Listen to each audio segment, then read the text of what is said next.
कि आप वक्फ का बिल बनाने जा रहे हैं, याद रखो वक्फ का कानून बनेगा तो भारत में प्रोटेस्ट होगा। जिन्होंने हमको रुलाया इंशाअल्लाह ताला हम उनको रुलाएंगे और घर में बिठाएंगे। CAA का कानून भारत की पार्लियामेंट में लाया गया था। मोदी के 300 MPs के सामने मैं और इम्तियाज जलील ने खड़े होकर कहा कि हम तुम्हारे काले कानून को नहीं मानते, हम उसको फाड़ते हैं। हम भी क्यों नहीं मानते उस कानून को? तुमने कहा कि शाहीन बाग को कोई बाहर से नहीं आया था। तुमने पूरी भारत को एक राह दिखाई कि एहतजाज क्या होता है। मैं शाहीन बाग के उन माँ और बहनों को सलाम करता हूँ। आज आप कोई कानून ला रहे हैं तो वक्फ की इस जायदाद को बचाने के लिए नहीं, वक्फ की जायदाद को बर्बाद करने के लिए ला रहे हैं। वक्फ के नाम पर सरकार को धमका रहे हैं, शाहीन बाग रिपीट करने का डर दिखा रहे हैं, मस्जिद मदरसे को जरिया बना रहे हैं, वोट की खातिर मुसलमानों को भड़का रहे हैं। खुले मंच से लेकर जेपीसी की बैठक तक असदुद्दीन ओवैसी साहब का फ्रस्ट्रेशन साफ साफ नजर आ रहा है। इतनी सब बातों के बाद भी अगर ये एक्ट आ जाता है तो उसके बाद आप लोग क्या करने वाले हैं? देखिए आगे क्या होता है, आगे क्या होता है। CAA का प्रोटेस्ट हुआ था। हाँ, प्रोटेस्ट होगा, बराबर होगा, एहतजाज होगा, क्यों नहीं होगा, सड़कों पर होगा। देखिए सवाल यह है कि क्या भड़काऊ भाईजान के नाम से फेमस ओवैसी वक्फ बोर्ड को लेकर सड़कों पर आंदोलन खुद करेंगे? क्या शहर दर शहर वो शाहीन बाग खड़ा करेंगे? ओवैसी के इस बूस्टर डोज की वजह बताएंगे। पहले ये समझ जाइए कि आखिर क्यों लंदन रिटर्न बैरिस्टर साहब विद्रोही हो रहे हैं। 24 जनवरी को जेपीसी की बैठक में बवाल हुआ तो एक दिन के लिए सस्पेंड होने वाले सांसदों में असदुद्दीन ओवैसी का भी नाम शामिल था। 27 जनवरी को जेपीसी की अगली बैठक होगी, जिसे टालने के लिए ओवैसी समेत 10 सांसदों ने लोकसभा स्पीकर को चिट्ठी लिखी, लेकिन इस पर बहुत ज्यादा ध्यान नहीं दिया गया। 29 जनवरी को जेपीसी अध्यक्ष मसौदा रिपोर्ट लोकसभा स्पीकर को सौंप सकते हैं, जिसका मतलब है कि बजट सत्र में पेश होने वाले वक्फ संशोधन बिल के जरिए वक्फ बोर्ड में सुधार की तरफ कदम बढ़ाए जाएंगे और ओवैसी ये हरगिज भी नहीं चाहते।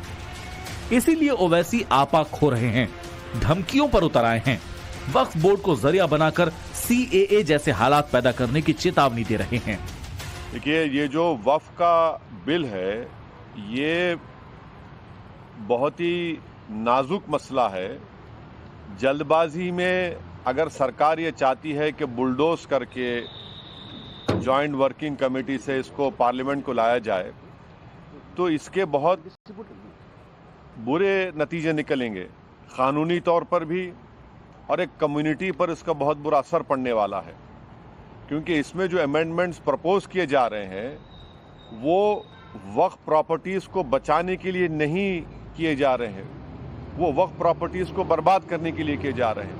चाहे वो कल्याण बनर्जी जी हों, ए राजा हों, ओवैसी जी हों या सैयद नासिर हों, अब्दुल्ला साहब हों, इन लोगों ने जो कल आखिर ये सांसद हैं, सम्मानित ज्वाइंट पार्लियामेंट्री कमेटी के सदस्य हैं, इनको लगातार 6 महीने से उस कमेटी में भरपूर बोलने का अवसर मिल रहा। लेकिन जब जम्मू कश्मीर के मीर वाहिद फारूक को हमने बुलाया था, जिस तरह से उस मीटिंग को रोकने की कोशिश कर रहे थे, अशोभनीय आचरण कर रहे थे, असंसदीय भाषा का प्रयोग कर रहे थे, सामने आकर के झगड़े पे आमादा थे। ओवैसी की सियासत का आधार है मुसलमान। उसमें नमक मिर्च का तड़का नफरती और भड़काऊ भाषणों के जरिए लगाया जाता है। जब भी भाईजान मुसलमानों के बीच होते हैं तो वक्फ बोर्ड का मुद्दा जरूर उठाते हैं और इस बार भी ओवैसी ने यही किया। असदुद्दीन ओवैसी ने दिल्ली के शाहीन बाग में चुनावी रैली की। यहां उन्होंने वक्फ बोर्ड के नाम पर खूब माहौल बनाया। जब ओवैसी की तकरीरों पर तालियां बजी, उन्होंने इसे शक्ति प्रदर्शन मान लिया। इसी जोश के साथ ओवैसी जेपीसी की बैठक में पहुंचे, जहां उनके विरोध का सुर बहुत ऊंचा था। भाईजान ने शाहीन बाग में जुटी भीड़ को जन समर्थन मानकर ऐलान कर दिया कि अगला विद्रोह वक्फ बोर्ड को लेकर होगा। बताओ केजरीवाल के मेले तुम्हारी पार्टी ने वक्फ बोर्ड क्यों नहीं बनाया? तुम नहीं बनाए, मोदी ने अपने ओहदेदारों को बिठा दिया। आज जामा मस्जिद के हुदूद में एक मूर्ति को लगा दिया गया। ये केजरीवाल और उसकी सरकार जिम्मेदार है।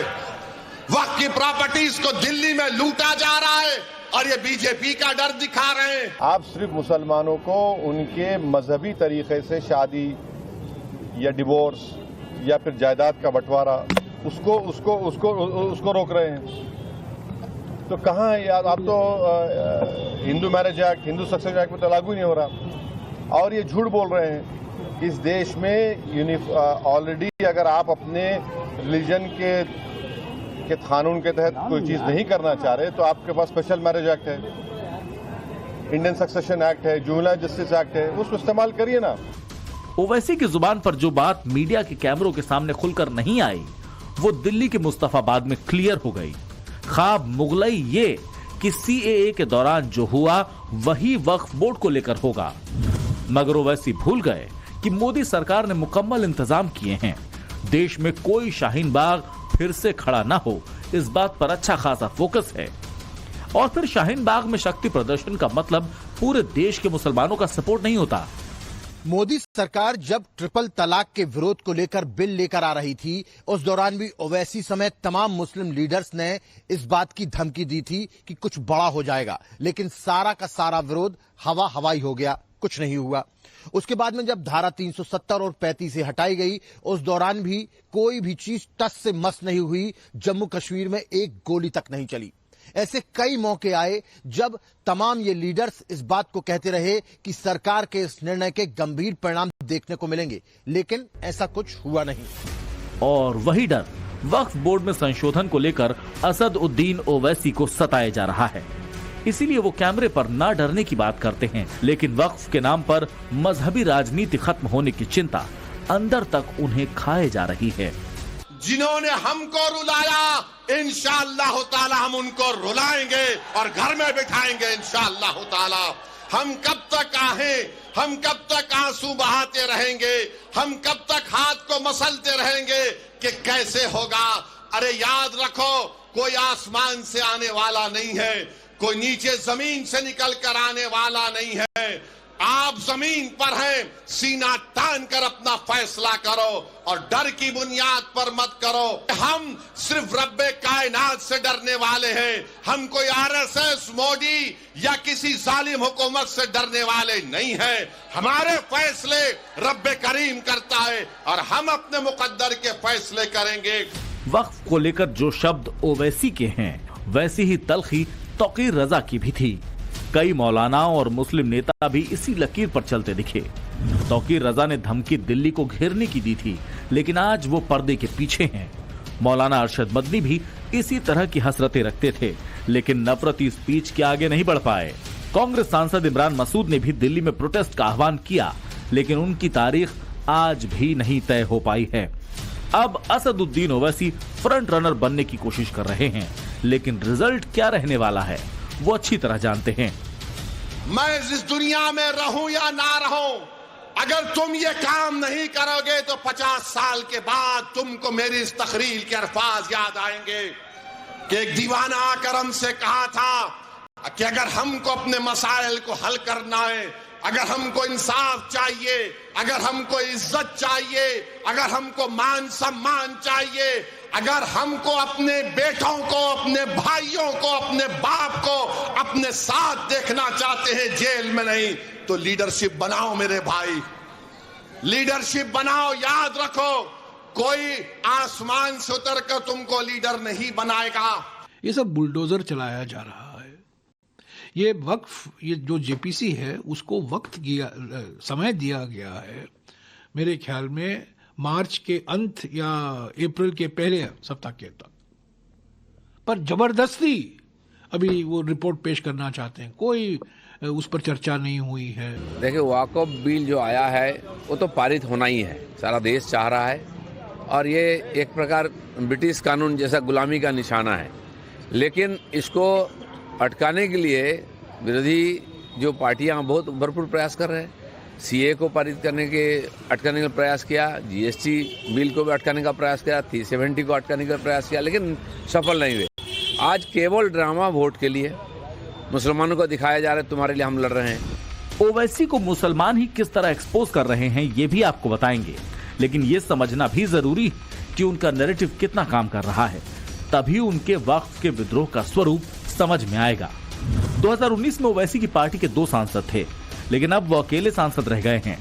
2019 में महाराष्ट्र चुनाव में उनके 2 विधायक थे, लेकिन 2024 में ये संख्या घटकर 1 रह गई। 2018 में उनकी पार्टी के तेलंगाना में 7 विधायक थे, जो 2023 में उतने ही रहे, यानी 7 का ही आंकड़ा। बाकी राज्यों में भी ओवैसी की पार्टी का कहीं खाता नहीं खुला। बहुत जगह वो अपने कैंडिडेट की जमानत भी जब्त होने से नहीं बचा पाए। वही ओवैसी दिल्ली में पहली बार चुनाव लड़ने के साथ ही शाहीन बाग पार्ट 2 की बात कर रहे हैं। ये बात अलग है कि मुसलमानों का एक धड़ा उनकी इस राय से इत्तेफाक नहीं रखता। भारत में जितने भी वक्फ बोर्ड हैं, सबकी कंट्रोलिंग पावर एक नेशनल बॉडी है जिसका नाम है नेशनल वक्फ काउंसिल, और ये भारत सरकार के अधीन है। बाकी जितने भी स्टेट में बोर्ड हैं वो उसकी कंट्रोलिंग पावर है और वो निगरानी रखती है। वक्फ बोर्डों का गठन भी इसी मकसद के लिए किया गया था कि गरीब, कमजोर, लाचार, यतीम और बेवा मुसलमानों की मदद होगी। अगरचे इसमें बोर्ड के अहलकार नाकाम रहे और मुसलमानों को फायदा नहीं पहुंचा सके। वक्फ बोर्ड को खत्म नहीं होना चाहिए और वक्फ के ऐसे कानून नहीं लाने चाहिए कि वक्फ की जमीनें सरकार खुद हड़पना चाह रही है। सनातन बोर्ड बने और जितने मंदिर हैं उनका गवर्नेंस सनातन बोर्ड को मिलना चाहिए। जो भी पैसा मंदिरों में आता है वो सनातन बोर्ड के जरिए मंदिर में भी लगे और गरीबों की भी सहायता हो। हाल ही में केंद्र सरकार ने जानकारी दी कि देश भर में 994 संपत्तियां ऐसी हैं जिन पर वक्फ का अवैध कब्जा है। हालांकि जब जांच का दायरा बढ़ेगा तो आंकड़ा बहुत ज्यादा होगा। यूपी इसका बड़ा एग्जाम्पल है। यूपी सरकार का दावा है कि सूबे में वक्फ की 78% जमीन सरकारी है। जैसे वाराणसी में 1637 जमीन वक्फ बोर्ड के नाम से है, इनमें से 406 सरकारी जमीन पर हैं। इसी तरह कानपुर में वक्फ की 1670 संपत्तियां हैं। सर्वे के मुताबिक इनमें से 548 सरकारी हैं। मुरादाबाद में वक्फ की 1600 संपत्तियों का डेटा है, इनमें से 200 से ज्यादा सरकारी जमीन पर हैं। बरेली में हुई जांच में सामने आया कि वक्फ की 3385 प्रॉपर्टी में 2000 सरकारी दस्तावेजों में है। यही रियलिटी असदुद्दीन ओवैसी एक्सपेक्ट नहीं करना चाहते।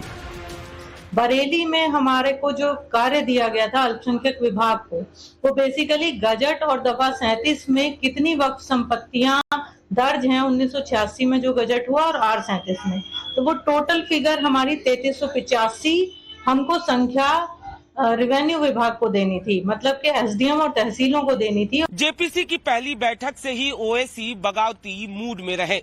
उन्होंने सुझावों और प्रस्तावों पर कभी सहमति नहीं जताई।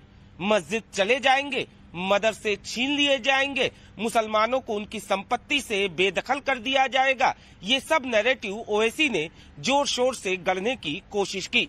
अब जब इस बिल के संसद में पेश होने की तारीख नजदीक आ रही है तो ओवैसी को कोई दूसरा रास्ता नहीं सूझ रहा। इसीलिए ओवैसी ने संभल में बनी सत्यव्रत पुलिस चौकी को लेकर ऐसा दावा किया, जिसके बाद उन्हें सरेंडर मोड में जाना पड़ा। पुकार कर कह रहे थे, आज भी कह रहा हूं, वो वक्फ का बिल इसलिए लाया गया ताकि मुसलमानों से उनकी मसाजिद को छीन लिया जाए, ताकि मुसलमानों से उनकी दरगाहों को छीन लिया जाए, कब्रस्तानों को छीन लिया जाए, यतीम खानों को छीन लिया जाए। अब आपको दिख रहा है इनकी साजिश कि संभल की मस्जिद के सामने जो जमीन है वो वक्फ औलाद है, इसीलिए इस बिल में लाया गया था कि वक्फ औलाद को कमजोर करके रख देंगे। मस्जिद, मुसलमान और मोदी को लेकर हो हल्ला मचाने वाले ओवैसी का सारा फोकस इस वक्त वक्फ पर टिका है। मुद्दा कोई भी हो, वो वक्फ का जिक्र किए बिना रह नहीं पाते। दुहाई मजहब की देते हैं, उदाहरण राम मंदिर और ज्ञानवापी का बताते हैं, और इसके लिए वो कई बार कोर्ट के फैसलों पर भी सवाल उठाने से परहेज नहीं करते।